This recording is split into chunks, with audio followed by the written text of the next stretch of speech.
Good morning ladies and gentleman, welcome back. നാളെ Sunday ആണ്. അപ്പോൾ ഫിഫയിൽ വേൾഡ് കപ്പിനെ സംബന്ധിച്ചിട്ട് നാളെ ഒരു അടിപൊളി സൺഡേ ആണ് നമുക്ക്.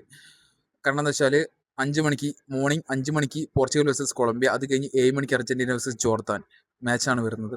പോർച്ചുഗലിൻ്റെ ഉടനെ കഴിഞ്ഞാൽ തന്നെ നമുക്ക് അർജന്റീനയുടെ കളി കാണാം. അപ്പോൾ പറഞ്ഞു വരുന്നത്, അർജന്റീനയെ സംബന്ധിച്ച് ഇതൊരു ചെറിയൊരു മാച്ചാണ്. ജോർദാനോട് കളിക്കുമ്പോൾ വലിയ ടഫ് ഉണ്ടാവില്ല എന്ന് വിചാരിക്കാം. നമുക്ക് ജോർദാനെ നമുക്ക് തീരെ കുറച്ച് കാണും വേണ്ട, വലിയ കുഴപ്പമൊന്നുമില്ലാത്തൊരു ടീമാണത്. അപ്പോൾ മറിച്ച് നമുക്ക് പോർച്ചുഗലിലേക്ക് വരുമ്പോൾ കൊളംബിയനോടാണ് അത്യാവശ്യം നല്ല റഫ് ആൻഡ് ടഫ് ടീമാണ്, നമുക്കറിയാം. അപ്പോൾ ഈ ഒരു മാച്ച് നിർണായകമാണ്. അടുത്ത റൗണ്ടിലേക്ക് കടക്കണമെങ്കിൽ, പോർച്ചുഗലിന് അടുത്ത റൗണ്ടിലേക്ക് കടക്കണമെങ്കിൽ ഈ ഒരു മാച്ച് വിന്നായേ പറ്റുള്ളൂ. അപ്പോൾ അർജന്റീനയിലേക്ക് വരുമ്പോൾ മെസ്സി ഫസ്റ്റ് ഹാഫ് എനിക്ക് തോന്നുന്നു ഇല്ല എന്നാണ്. മെസ്സി ഫസ്റ്റ് ഹാഫ് ഉണ്ടാവില്ല, സെക്കൻഡ് ഹാഫ് മുതലായിരിക്കും ഇറങ്ങാമെന്ന് എനിക്ക് തോന്നുന്നു. കാരണം സ്കാലോണിൻ്റെ ഒരു മീറ്റിംഗിൽ ഇൻ്റർവ്യൂവിൽ പറഞ്ഞത് എനിക്ക് തോന്നുന്നത് സെക്കൻഡ് ഹാഫ് മുതലായിരിക്കും മെസ്സി ഉണ്ടാവുക എന്നാണ്. ആദ്യത്തെ 2 മാച്ച് ഫുൾ ഉണ്ടായിരുന്നല്ലോ. ഫസ്റ്റത്തെ മാച്ച് എനിക്ക് തോന്നുന്നു സെക്കൻഡ് ഹാഫിൽ കയറിയിരുന്ന ഹാട്രിക് ഇട്ട് ആൾ കയറിയിട്ടുണ്ട്. അതെ ഹാട്രിക് ഇട്ട് ആൾ കയറിയിരുന്നു. അപ്പോൾ സെക്കൻഡ് മാച്ചിലും ഉണ്ടായിരുന്നു, ഫുൾ ഉണ്ടായിരുന്നു. അപ്പോൾ ഇനിയിപ്പോൾ തേർഡ് മാച്ചിൽ എനിക്ക് തോന്നുന്നു ഫസ്റ്റ് ഹാഫ് മെസ്സി ഉണ്ടാവില്ല, സെക്കൻഡ് ഹാഫ് മുതലായിരിക്കും ഉണ്ടാവുകയെന്ന്.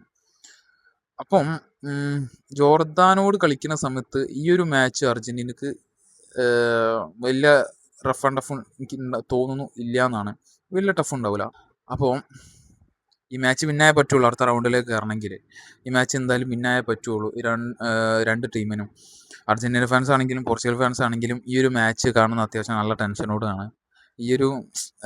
പ്രത്യേകിച്ച് പോർച്ചുഗൽ ഫാൻസ് കാണുന്നത് നല്ല ടെൻഷൻ അടിച്ചിട്ടായിരിക്കും ഈ ഒരു നാളത്തെ ഈ ഒരു മാച്ച് കാണുന്നത് കൊളംബിയനോടുള്ള. കാരണം കൊളംബിയ അത്യാവശ്യം നല്ല ടീമാണ്. വിന്നായേ പറ്റുള്ളൂ ഗൈസ്, പോർച്ചുഗൽ വിന്നായേ പറ്റുള്ളൂ. ക്രിസ്ത്യാനോ എനിക്ക് തോന്നുന്നു അത്യാവശ്യം നല്ല ഹാർഡ് വർക്ക് ചെയ്യേണ്ടി വരും. ക്രിസ്ത്യാനോ അല്ല, ആ ടീം തന്നെ അത്യാവശ്യം നല്ല ഹാർഡ് വർക്ക് ചെയ്യേണ്ടി വരും. എനിക്ക് വേറൊരു കാര്യം മനസ്സിലാവാത്തത്, എന്തിനാണ് ക്രിസ്ത്യാനോനെ അങ്ങനെ ഒരു സൈഡിലേക്ക് മാറ്റി നിർത്തുന്നത് എനിക്ക് മനസ്സിലാവുന്നില്ല. പോർച്ചുഗലിൽ എന്തുണ്ടെങ്കിലും, എന്തൊരു നെഗറ്റീവ് വന്നിട്ടുണ്ടെങ്കിലും നേരെ പോകുന്നത് ക്രിസ്ത്യാനോൻ്റെ അടുത്തേക്കാണ് മൊത്തം ടാർഗറ്റ് വരുന്നത്. എനിക്ക് മനസ്സിലാവുന്നില്ല എന്തുകൊണ്ടാണ്. പോർച്ചുഗലിൽ ടീം മൊത്തം ഫുള്ള് ചെയ്തിട്ടുണ്ട്. പോർച്ചുഗൽ ഓൾറെഡി കുറച്ച് സെൽഫിഷാണ് കളിക്കുന്നത്. ഞാൻ മുമ്പത്തെ വീഡിയോയിൽ ഞാൻ പറഞ്ഞിട്ടുണ്ടായിരുന്നു, ഓൾറെഡി കുറച്ച് സെൽഫിഷാണ് അവർ. എന്താ പറയുക, ഒരു ടീം സ്പിരിറ്റ് ഇല്ല. കഴിഞ്ഞ കളി അത്യാവശ്യം നല്ല ടീം സ്പിരിറ്റോടുകൂടി കളിച്ചിട്ടുണ്ട്. ഒരു 5-0 ജയിച്ചിട്ടുമുണ്ട്. ആ ഒരു കളി കാണാനുണ്ടായിരുന്നു. ഇനിയിപ്പോൾ നാളത്തെ കൊളംബിയനോടുള്ള മാച്ച് എങ്ങനെ ആയിരിക്കും അറിയില്ല. അപ്പോൾ ഞാൻ പറഞ്ഞു വരുന്നത്, നാളത്തെ മാച്ച് രണ്ട് ടീമിനും എന്താ പറയുക, ജയിച്ചേ പറ്റുള്ളൂ. ഓക്കെ, ജയിച്ചേ പറ്റുള്ളൂ. പോർച്ചുഗലിനാണ് ഏറ്റവും കൂടുതൽ ഇത് ജയിക്കേണ്ട ആവശ്യം.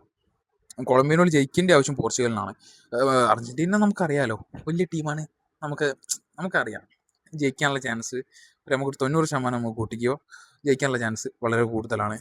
പക്ഷേ പോർച്ചുഗലിലേക്ക് വരുമ്പോൾ 50-50 ആണ് നമുക്ക് ചാൻസ് വരുന്നത്. എന്തായാലും നാളത്തെ മാച്ച് ജയിച്ചാൽ മതിയായിരുന്നു. ജയിച്ചില്ലെങ്കിൽ ഗോപി. ഞാൻ പലരും ആഗ്രഹിക്കുന്ന ഒരു കാര്യമാണ് പോർച്ചുഗൽ വേഴ്സസ് അർജന്റീന സെമി അല്ലെങ്കിൽ ഫൈനലെങ്കിലും കളിക്കണം.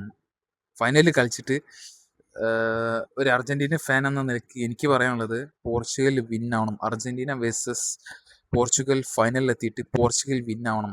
ഐ എം അർജന്റീന ഫാൻ ആയതുകൊണ്ട് എനിക്ക്. കാരണം എന്ന് വെച്ചാൽ ക്രിസ്ത്യാനോൻ്റെ ലാസ്റ്റ് വേൾഡ് കപ്പാണ്. അപ്പോൾ ക്രിസ്ത്യാനോ സന്തോഷത്തോടെ പടിയിറങ്ങട്ടെ. ഈ ഒരു വേൾഡ് കപ്പും കൂടിയേ ഉള്ളൂ ക്രിസ്ത്യാനോക്ക് ഇനി നേടാനുള്ളത്. അതും കൂടി നേടിയിട്ട് ആൾ സന്തോഷത്തോടെ പടിയിറങ്ങട്ടെ. എനിക്ക് അത്രയേ ഉള്ളൂ. എൻ്റെ ഒരു ആഗ്രഹമായിരുന്നു Argentina versus Portugal final, the world cup 2026 നടക്കാൻ വളരെ ചാൻസ് കുറവാണ്. ഇനിയും നമുക്ക് നോക്കുകയാണെങ്കിൽ സ്പെയിനുണ്ട്, ഫ്രാൻസ് ഉണ്ട്. ഇതൊക്കെ പെരും ടീം. എംബാപ്പക്ക് ജാതി കളി മോനെ. എംബാപ്പക്ക് ഡെംബലേൻ്റെ കൂള് ഫ്രാൻസിൻ്റെ ഇടയിൽ നോർവേനോടുള്ള പൊന്നോ. പോർച്ചുഗൽ ഇവരെ കാറ്റ് മുട്ടാണെങ്കിൽ എന്തായിരിക്കും സ്ഥിതി? അങ്ങനെയാണെങ്കിൽ പോർച്ചുഗൽ നമുക്ക് മാറ്റി നിർത്തി, എന്താ പറയുക, പോർച്ചുഗലിൽ ഒരു ചാൻസും ഇല്ല നമുക്ക്. നമുക്കിപ്പോൾ സ്പെയിനും ജർമ്മനിയോ ഫ്രാൻസൊക്കെ നോക്കുകയാണെങ്കിൽ, അർജൻറ്റീന പോട്ടെ, ബ്രസീലും പോട്ടെ, ഈ ബാക്കിയുള്ള ടീമൊക്കെ നോക്കുകയാണെങ്കിൽ അത്യാവശ്യം നല്ല ടഫായിരിക്കും. ക്രിസ്ത്യാനോക്ക് മുന്നോട്ട് വരാൻ കുറച്ച് ബുദ്ധിമുട്ടായിരിക്കും. നാളത്തെ മാച്ച് എന്തായാലും കാത്തിരുന്ന് കാണാം. ഓക്കെ, നാളത്തെ മാച്ച് ഏതായാലും നിങ്ങൾ ആർക്ക് വേണ്ടിയിട്ടാണ് വെയിറ്റ് ചെയ്യുന്നത് ജസ്റ്റ് ഒന്ന് താഴ്ന്നു കമൻറ്റ് ചെയ്യുക. നിങ്ങൾ ഏത് ടീമിൻ്റെ ഫാനാണെന്ന് വെച്ചാൽ അതും കമൻറ്റ് ചെയ്യുക. ചാനൽ സബ്സ്ക്രൈബ് ചെയ്ത കാര്യം മറക്കണ്ട. അപ്പോൾ ഓക്കെ, ബൈ.